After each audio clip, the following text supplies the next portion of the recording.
మూవీతో వస్తున్నాడు బాలకృష్ణ గారు. ఉమ్, పొలిటికల్ హై వోల్టేజ్ డ్రామాతో వస్తున్నాడు. ఎమ్మెల్యేగా ఉన్నాడు. ఈ సినిమాలో ఆయన ఏ క్యారెక్టర్లో కనిపిస్తాడు అంటే ఎన్నికలకి ప్రిపేర్ అవుతున్నారు సినిమా యుద్ధం చేయటానికి. ఉమ్. ఈసారి స్ట్రైట్గా బాలకృష్ణ గారు రంగంలోకి దిగాడు.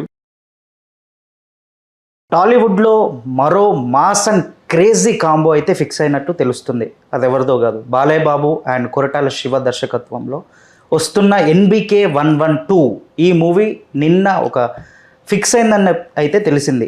ఆ మూవీ ఎలా ఉండబోతుంది, ఏ బేస్గా ఉండబోతుంది, మాస్ పరంగా ఉంటుందా, క్లాస్ పరంగా ఉంటుందా అనే విషయం పైన మాట్లాడడానికి మన ముందున్నారు భరద్వాజ్ గారు. నమస్తే సార్. నమస్తే అండి.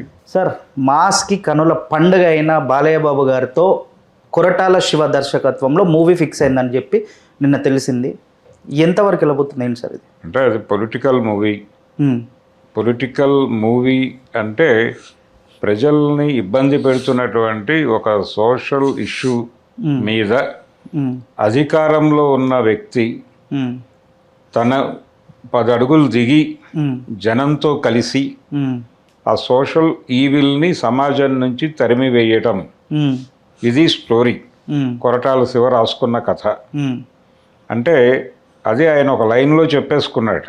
ఉమ్, అధికారానికి ఉద్దేశం తోడైతే ఉమ్, అన్నాడు. ఉమ్, అధికారానికి ఉద్దేశం తోడైతే ఉమ్, అది సమాజంలో కొత్త మార్పుకు దారితీస్తుంది అన్న పద్ధతిలో ఆయన ఒక లైన్ చెప్పాడు. ఉమ్, కాబట్టి ఆ లైన్ని చూస్తే మనకు విషయం అర్థమవుతుంది. అది ఏదైనా కావచ్చు, డ్రగ్స్ కావచ్చు, ఉమ్, లేకపోతే ఇంకేదైనా సోషల్ ఈవిల్ కావచ్చు. ఉమ్, ఈ సోషల్ ఈవిల్ మీద జనంతో కలిసి ఒక అధికారంలో ఉన్న వ్యక్తి ఉమ్, పోరాటానికి దిగి వాళ్ళకి నాయకత్వం వహిస్తూ ఉమ్, జనంతో పాటు నడవటం. జనానికి ముందు నడవటము తప్పే నాయకుడు, ఉమ్, జనం వెనక నడవటము తప్పే. ఉమ్, జనాలతో పాటు జనంతో నడవాలి. కలిసి నడవటం. ఉమ్, ఈ ప్రజా మార్గానికి సంబంధించినటువంటి ఒక క్లారిఫికేషన్ ఇస్తూ ఉమ్, అలాంటి ప్రజలతో కలిసి నడిచేటువంటి ఒక నాయకుడు, ఉమ్, ఆ నాయకుడిని ఒక పవర్ఫుల్ క్యారెక్టర్లో డిజైన్ చేయటం, ఉమ్, అది జరిగింది. ఉమ్, అది నందమూరి బాలకృష్ణతో చేయించబోతున్నాడు. ఉమ్, బాలకృష్ణకి ఆల్రెడీ పొలిటికల్ ఇది ఉంది. అవును, ఆయన ఎమ్మెల్యేగా ఉన్నాడు ఒక పార్టీకి. అవును. ఎమ్మెల్యేగా ఉన్నాడు. ఈ సినిమాలో ఆయన ఏ క్యారెక్టర్లో కనిపిస్తాడు అంటే ఉమ్, అధికారానికి ఉద్దేశం తోడైతే అన్నాడు. కాబట్టి ఉమ్, డెఫినెట్గా ఈ సినిమాలో బాలకృష్ణ ముఖ్యమంత్రిగా కనిపించే ఛాన్సెస్ కనిపిస్తున్నాయి. ఓకే. అంటే ఆల్రెడీ ముఖ్యమంత్రి పాత్రతో ఒక ప్రయోగం చేస్తున్నాడు ఆయన గతంలో. భరతనే నేను అనే కొరటాల శివ. అవును, భరతనే నేను మహేష్ ఈ బాబు ఈ గారు. సినిమాలో బాలకృష్ణ అనే నేను అనిపిస్తాడు. ఓకే. అనిపించేసిన తర్వాత ఒకవైపు అల్లుడు అక్కడ లోకేష్ అనే నేను అనడానికి సిద్ధపడుతున్నాడు. అవును, సిద్ధపడుతుండగా అక్కడ అవకాశం లేదు. అంటే అక్కడ యాక్చువల్ వారసుడు ఈయనే.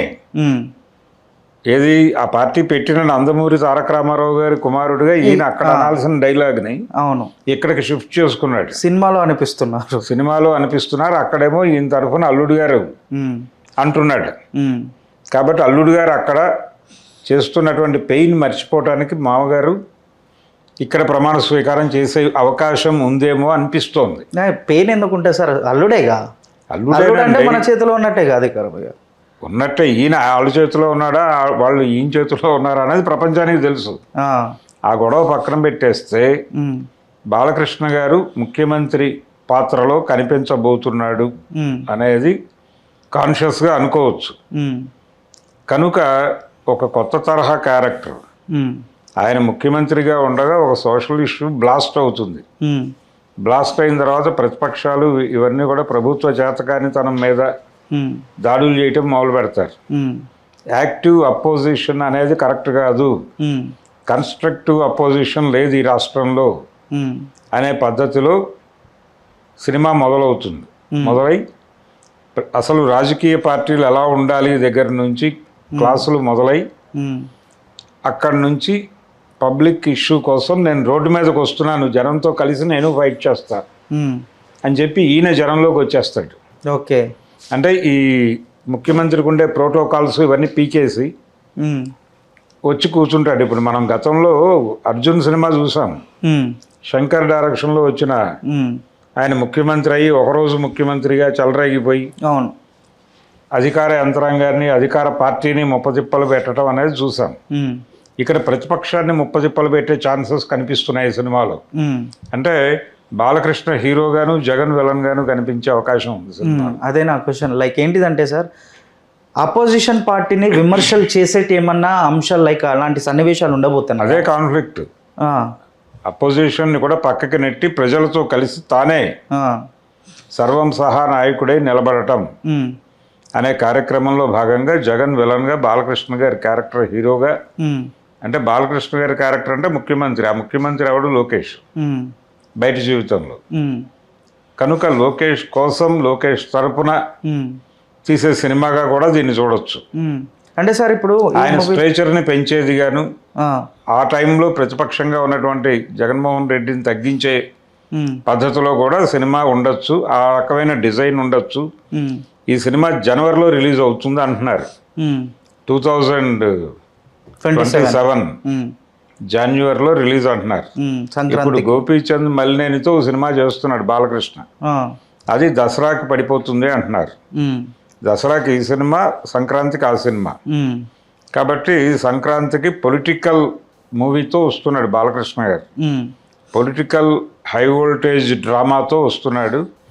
ఇందులో అవతల క్యారెక్టర్ ఎవరు చేస్తారు, ఆ క్యారెక్టర్ డిజైనింగ్ ఎలా ఉంటుంది అనేది ఇప్పుడు కీలకమైన ప్రశ్న. ఏ ఇష్యూ పట్టుకుని రచ్చ చేయబోతున్నారు అనేది ఒక సర్ప్రైజింగ్ ఎలిమెంటు.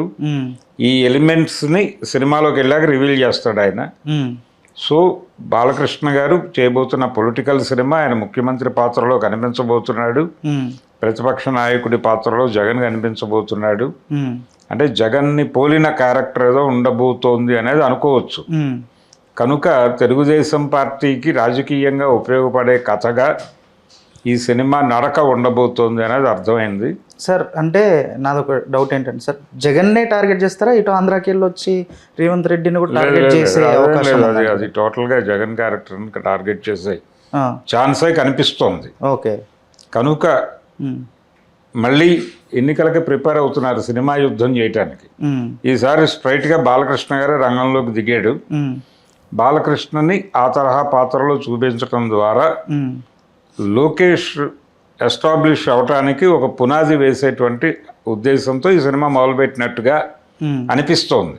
అంటే సార్ ఇప్పుడు బాలకృష్ణ గారికి సీఎం పదవి మీద ఆ చైర్ పైన ఆశ ఉండి ఈ క్యారెక్టర్ ఒప్పుకున్నాడేమో అని చెప్పేసి చిన్న డౌట్ కూడా ఉంది. ఆయనకు అలాంటి ఆశలేం లేవు. ఆయనకు పూర్తి క్లారిటీ ఉంది. వాస్తవంగా మనం ఏమిటి అనేది అక్కినేని నాగేశ్వరరావు గారు ఒక మాట చెప్పేవాడు, స్వీయ లోపంబులు ఎరుగుట పెద్ద విద్య అని. అంచేత ఈయనకి ఆ పెద్ద విద్య ఉంది. తన లోపాలు ఏమిటో తనకు తెలుసు స్పష్టంగా. ఆయన ప్రస్తుతం బావగారి చేతిలో మనిషే. బావగారి చేతిలో, బావగారి చేతి కింద భుజం పెట్టినటువంటి బావమరిది మాత్రమే బాలకృష్ణ. కనుక ఆయన ఆ ధోరణిలోనే సినిమా చేస్తాడు. ఇది లోకేష్కి ఉపయోగపడే సినిమాగా ఉండబోతోంది. ఓకే.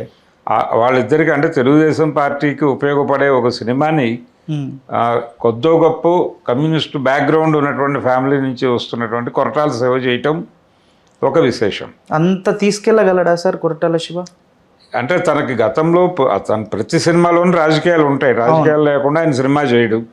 కాకపోతే ఇప్పుడు కన్ఫ్యూజన్ ఏంటంటే దేవర 2 ఏమవుతుంది అని. అంటే రీసెంట్ టైంలో చూస్తే మనకు భరత్ అనే నేను తర్వాత కొరటాల శివకి అంత పెద్ద హిట్ లేదు. ఇది అంత మొయ్యగలడా అనేది నా డౌట్. లేదు, బాలకృష్ణతో వర్కౌట్ అవుతుంది. బాలకృష్ణని ఈయన ఎలా సస్టైన్ చేస్తాడు ఆ క్యారెక్టర్లో అనేది చూడాలి. ఆ క్యాపబిలిటీస్ ఉంది. అంటే మోహన్ లాల్ని నిలబెట్టినటువంటి చరిత్ర ఉంది అతనికి. అవును, జనతా గ్యారేజ్ నుండి. కనుక ఈ సినిమా డెఫినెట్గా బాగానే ఉంటుంది అనేది ఒక ఓపెనింగ్. అభిమానులు అయితే హ్యాపీగా ఉన్నారు. డెఫినెట్గా ఇది సక్సెస్ కొడతాడంటే బోయపాటి లెవెల్ సక్సెస్ ఇచ్చే టాలెంట్ అయితే కొరటాలకు ఉంది. కాబట్టి ఇది వర్కౌట్ అయ్యే సినిమాగానే నేను చూస్తున్నాను. సార్ మనము బాలకృష్ణ గారిని ఒక ఫ్యాక్షనిస్ట్గా, మన అఖండాలో శివుడు భక్తుడు అఘోరిగా చూసాము. సడన్గా ఇట్లా పొలిటికల్ లీడర్గా, సీఎంగా చూస్తే అందరు తీసుకోగలరా జనాలు? ఎలాగైనా తీసుకుంటారు. అఖండగా తీసుకున్న తర్వాత అఘోర పాత్రలోనే ఆయన్ని స్వీకరించాక ఏ క్యారెక్టర్లోనైనా స్వీకరిస్తారు. అది పైగా ఆయన ఎక్స్పెక్ట్ చేస్తున్నారు జనాలు. ఇప్పుడు గోపీచంద్ మలినేని సినిమాలో ఇంకొక తరహా క్యారెక్టర్ ఏదో చేయబోతున్నాడు. ఇది ఒక వెరైటీ. దీని నుంచి టోటల్గా తేడా క్యారెక్టర్లో చేస్తాడు ఆయన. దానికి డిఫరెంట్ రోల్లో ఈ సినిమాలో కనిపిస్తాడు పొలిటీషియన్గా. ఆ పొలిటీషియన్ అంటున్నారు కానీ ఆ పొలిటీషియన్ ఎక్కడి నుంచి వచ్చాడు దానికి ఒక రూట్ ఉంటుంది. ఆ రూట్ తిరిగి జనంతోనే ఉండొచ్చు. అదొక ఫ్లాష్ బ్యాక్ కూడా ఇంట్రెస్టింగ్ ఎపిసోడ్ పెడతాడు. సో ఒక పొలిటికల్ డ్రామాని, హై వోల్టేజ్ డ్రామాని నందమూరి బాలకృష్ణతో ఎక్కించడం అనేది కొరటాల శివ ఒక సక్సెస్ ఫార్ములాగానే చూసి మొదలు పెడుతున్నాడు. ఇది చూడాలి ఏ మేరకు వర్కౌట్ అవుతుంది అనేది చూడాలి. Thank you sir, thank you so much. Thank you. Hello, Telugu రాజ్యం ఛానల్ చూస్తున్నారా? సామాజిక, రాజకీయ, జీవన చిత్రణే తెలుగు రాజ్యం. అతిశయోక్తులు, అసత్యాలు ఉండవు. రాజకీయ కోణం కాదు, ప్రజా కోణమే కొలబద్ద. తెలుగు రాజ్యం వీక్షణ మీ ఉత్తమ అభిరుచికి నిదర్శనం.